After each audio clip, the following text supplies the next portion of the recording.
दोस्तों, महिला world cup 2025 में भारत और इंग्लैंड की महिला टीमों के बीच इंदौर के होलकर स्टेडियम में हुए महामुकाबले में भारतीय बल्लेबाजों ने ऐसी धमाकेदार बल्लेबाजी की कि इंग्लैंड के गेंदबाज मैदान पर बेबस नजर आए। स्मृति मंधाना की शानदार 135 रनों की पारी और ऋचा घोष की विस्फोटक 70 रनों की धुनाई ने इंग्लैंड की गेंदबाजी को तहस नहस कर दिया। इस वीडियो में हम आपको इस रोमांचक मुकाबले की पूरी हाइलाइट्स बताएंगे। अगर आपको यह मुकाबला पसंद आए तो इस वीडियो को दिल से एक लाइक जरूर करें। अब आपका ज्यादा समय न लेते हुए सीधे हाइलाइट्स की ओर चलते हैं। इंदौर का होलकर स्टेडियम इस दिन पूरी तरह से खचाखच भरा था। चारों ओर शोरगुल का माहौल था, जिसमें भारतीय और इंग्लिश फैंस की दीवानगी साफ झलक रही थी। दोनों टीमों के समर्थक अपने अपने झंडे लहराते हुए ढोल नगाड़ों के साथ अपनी टीमों का हौसला बढ़ा रहे थे। स्टेडियम का माहौल पूरी तरह क्रिकेटमय हो चुका था। भारतीय महिला टीम अपने पिछले मुकाबलों में शानदार प्रदर्शन के साथ आत्मविश्वास से लबरेज थी और जीत की लय को बरकरार रखने के लिए तैयार थी। पिच बल्लेबाजी के लिए अनुकूल थी, जिस पर बड़े स्कोर की उम्मीद थी, लेकिन शुरुआती ओवरों में तेज गेंदबाजों को हल्की स्विंग और उछाल मिलने की संभावना थी। जैसे जैसे खेल आगे बढ़ता, स्पिनरों को भी पिच से मदद मिलने की उम्मीद थी, जिससे मैच में संतुलन बना रहता।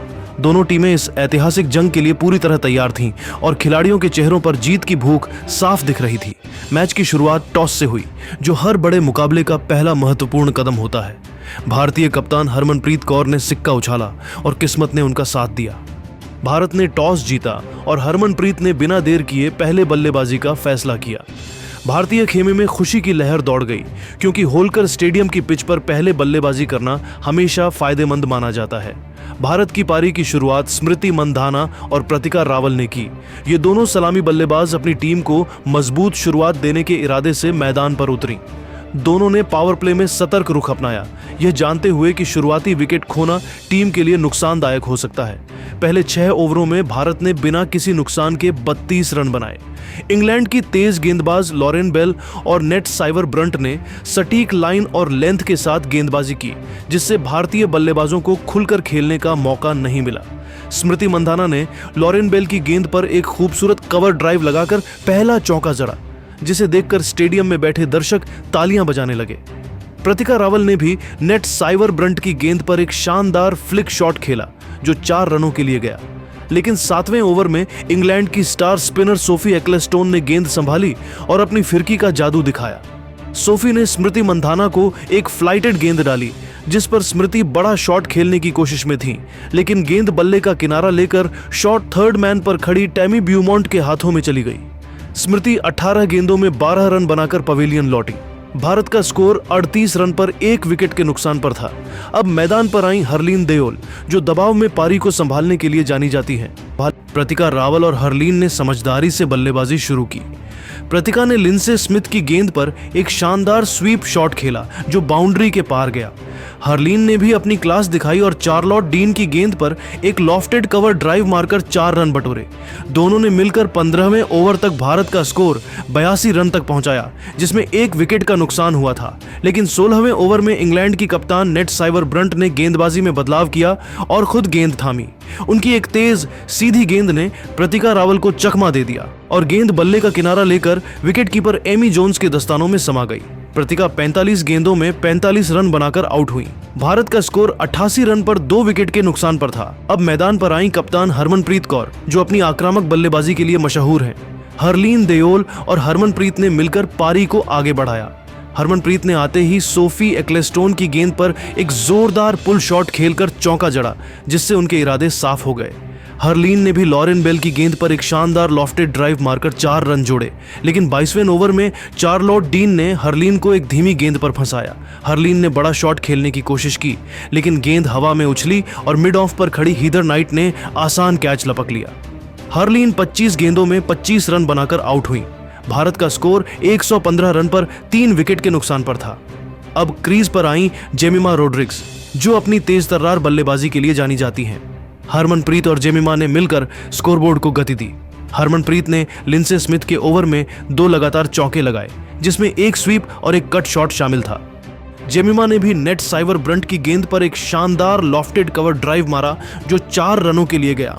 दोनों ने 60 रनों की साझेदारी की, जिसने भारत को मजबूत स्थिति में ला दिया। लेकिन 30वें ओवर में सोफी एक्लेस्टोन ने फिर से अपनी चतुराई दिखाई। उन्होंने जेमिमा को एक फ्लाइटेड गेंद डाली, जिस पर जेमिमा आगे बढ़कर खेलने की कोशिश में थी, लेकिन गेंद को मिस कर गईं और एमी जोन्स ने तेजी से स्टंपिंग कर दी। जेमिमा 20 गेंदों में 20 रन बनाकर आउट हुई। भारत का स्कोर 175 रन पर 4 विकेट के नुकसान पर था। अब मैदान पर आई ऋचा घोष, जो अपनी विस्फोटक बल्लेबाजी के लिए मशहूर हैं। हरमनप्रीत और ऋचा ने मिलकर भारतीय पारी को नई गति दी। हरमनप्रीत ने अपनी कप्तानी पारी को और मजबूत किया और लॉरेन बेल की गेंद पर एक विशाल छक्का जड़ा, जो लॉन्ग ऑन के ऊपर से स्टैंड्स में जा गिरा। ऋचा ने भी चार्लोट डीन की गेंद पर एक करारा कट शॉट खेलकर 4 रन बटोरे।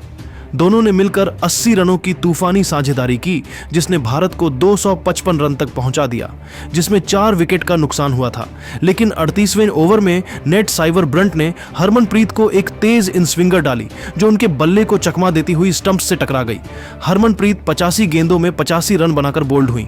भारत का स्कोर 260 रन पर 5 विकेट के नुकसान पर था। अब क्रीज पर आई दीप्ति शर्मा, जो अपनी हर फनमौला काबिलियत के लिए जानी जाती है। ऋचा और दीप्ति ने मिलकर आखिरी ओवरों में तेजी से रन बटोरे। ऋचा ने लिंडसे स्मिथ की गेंद पर एक गगनचुंबी छक्का जड़ा, जिसने दर्शकों को झूमने पर मजबूर कर दिया। दीप्ति ने भी सोफी एक्लेस्टोन की गेंद पर एक शानदार स्वीप शॉट खेलकर 4 रन जोड़े। लेकिन 45वें ओवर में लॉरेन बेल ने ऋचा को एक धीमी गेंद पर फंसाया, जो उनके बल्ले का किनारा लेकर स्लिप में खड़ी सोफिया डंकले के हाथों में चली गई। ऋचा 70 गेंदों में 70 रन बनाकर आउट हुई। भारत का स्कोर 310 रन पर 6 विकेट के नुकसान पर था। आखिरी ओवरों में दीप्ति शर्मा और अमनजोत कौर ने मिलकर पारी को संभाला। दीप्ति ने नेट साइवर ब्रंट के ओवर में 2 चौके लगाए, जबकि अमनजोत ने चार्लोट डीन की गेंद पर एक छक्का जड़ा। लेकिन 48वें ओवर में लिंडसे स्मिथ ने अमनजोत को एक यॉर्कर पर बोल्ड कर दिया। अमनजोत 12 रन बनाकर आउट हुई। भारत का स्कोर 330 रन पर 7 विकेट के नुकसान पर था। इसके बाद स्नेह राणा और दीप्ति ने तेजी से रन जोड़े, लेकिन स्नेह 8 रन बनाकर लॉरेन बेल की गेंद पर कैच आउट हो गई। क्रांति गौड भी ज्यादा देर नहीं टिक पाई और 5 रन बनाकर सोफी एक्लेस्टोन की गेंद पर बोल्ड हो गई। आखिरी ओवर में दीप्ति ने एक चौका और एक छक्का लगाकर भारत को 9 विकेट के नुकसान पर 360 रनों तक पहुंचाया। दीप्ति 28 रन बनाकर नाबाद रही। इंग्लैंड के लिए सोफी एक्लेस्टोन ने 3 विकेट लिए, जबकि लॉरेन बेल और नेट साइवर ब्रंट ने 2-2 विकेट ली झटके। 361 रनों के लक्ष्य का पीछा करने उतरी इंग्लैंड की शुरुआत टैमी ब्यूमॉन्ट और एमा लैम्ब ने की। दोनों ने पावर प्ले में सतर्क शुरुआत की और पहले 6 ओवरों में 35 रन बनाए। टैमी ने श्रीचरणी की गेंद पर एक शानदार कवर ड्राइव लगाया, जो 4 रनों के लिए गया। एमा ने भी अमनजोत कौर की गेंद पर एक खूबसूरत फ्लिक शॉट खेलकर 4 रन बटोरे। लेकिन 8वें ओवर में क्रांति गौड ने टैमी को एक तेज आउट स्विंगर डाली, जो उनके बल्ले का किनारा लेकर ऋचा घोष के दस्तानों में चली गई। टैमी 22 गेंदों में 18 रन बनाकर आउट हुई। इंग्लैंड का स्कोर 42 रन पर 1 विकेट के नुकसान पर था। अब मैदान पर आई हीदर नाइट, जो अपनी अनुभव के लिए जानी जाती हैं। एमा और नाइट ने मिलकर पारी को संभाला। एमा ने दीप्ति शर्मा की गेंद पर एक शानदार लॉफ्टेड कवर ड्राइव मारा, जो 4 रनों के लिए गया। नाइट ने भी स्नेह राणा की गेंद पर एक स्वीप शॉट खेलकर 4 रन जोड़े। दोनों ने 70 रनों की साझेदारी की, जिसने इंग्लैंड को 112 रन तक पहुंचाया, जिसमें 1 विकेट का नुकसान हुआ था। लेकिन 18वें ओवर में दीप्ति शर्मा ने अपनी फिरकी का जादू दिखाया और एमा को एक धीमी गेंद पर फंसाया। एमा ने बड़ा शॉट खेलने की कोशिश की, लेकिन गेंद हवा में उछली और मिड ऑन पर खड़ी स्मृति मंधाना ने शानदार कैच लपक लिया। एमा 48 गेंदों में 45 रन बनाकर आउट हुई।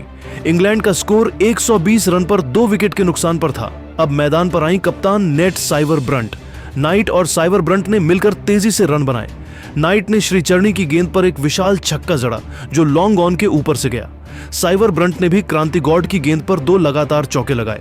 दोनों ने 85 रनों की साझेदारी की, जिसने इंग्लैंड को 205 रन तक पहुंचाया, जिसमें 2 विकेट का नुकसान हुआ था। लेकिन 30वें ओवर में स्नेह राणा ने नाइट को एक फ्लाइटेड गेंद पर फंसाया, जो उनके बल्ले को चकमा देती हुई स्टंप्स से टकरा गई।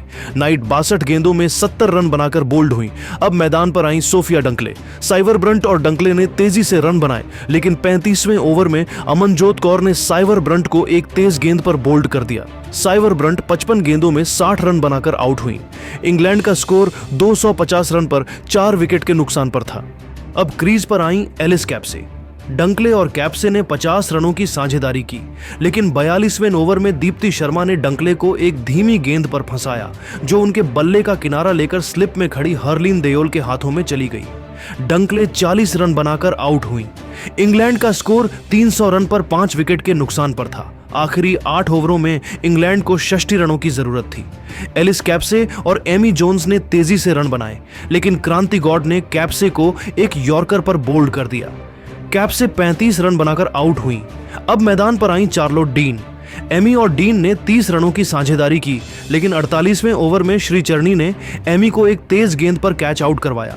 एमी 25 रन बनाकर आउट हुई। इंग्लैंड का स्कोर 335 रन पर 7 विकेट के नुकसान पर था। आखिरी 2 ओवरों में इंग्लैंड को 26 रनों की जरूरत थी। चार्लोट डीन और लिंडसे स्मिथ ने कोशिश की, लेकिन दीप्ति शर्मा ने 49वें ओवर में सिर्फ 5 रन दिए। आखिरी ओवर में स्नेह राणा ने शानदार गेंदबाजी की और सिर्फ 3 रन देकर भारत को 18 रनों से जीत दिलाई। इंदौर का स्टेडियम भारतीय नारों से गूंज उठा। दोस्तों, भारतीय महिला टीम ने यह मुकाबला रोमांचक ढंग से जीतकर विश्व कप में अपनी स्थिति मजबूत कर ली। स्मृति मंधाना की 125 रनों की शानदार शतकीय पारी, ऋचा घोष की 70 रनों की विस्फोटक बल्लेबाजी और हरमनप्रीत कौर की 65 रनों की महत्वपूर्ण पारी ने भारत को इस चुनौतीपूर्ण स्कोर तक पहुंचने में मदद की। दीप्ति शर्मा को गेंद और बल्ले दोनों से शानदार प्रदर्शन के लिए प्लेयर ऑफ द मैच का खिताब मिला। यह उनकी हर फनमौला काबिलियत को दर्शाता है। उनकी गेंदबाजी ने इंग्लैंड को एक बड़े स्कोर तक पहुंचने से रोका और उनकी संयमित बल्लेबाजी ने आखिरी क्षणों में टीम को जीत दिलाई। वह इस जीत की असली हीरो थीं। दोस्तों, आपके हिसाब से इस ऐतिहासिक जीत का असली हीरो कौन है? स्मृति मंधाना का शतक, ऋचा घोष की आक्रामकता या दीप्ति शर्मा का ऑलराउंड प्रदर्शन? आप अपनी राय नीचे कमेंट करके बताइए और ऐसी ही नई वीडियो के लिए हमारे चैनल को जरूर सब्सक्राइब करिए। धन्यवाद।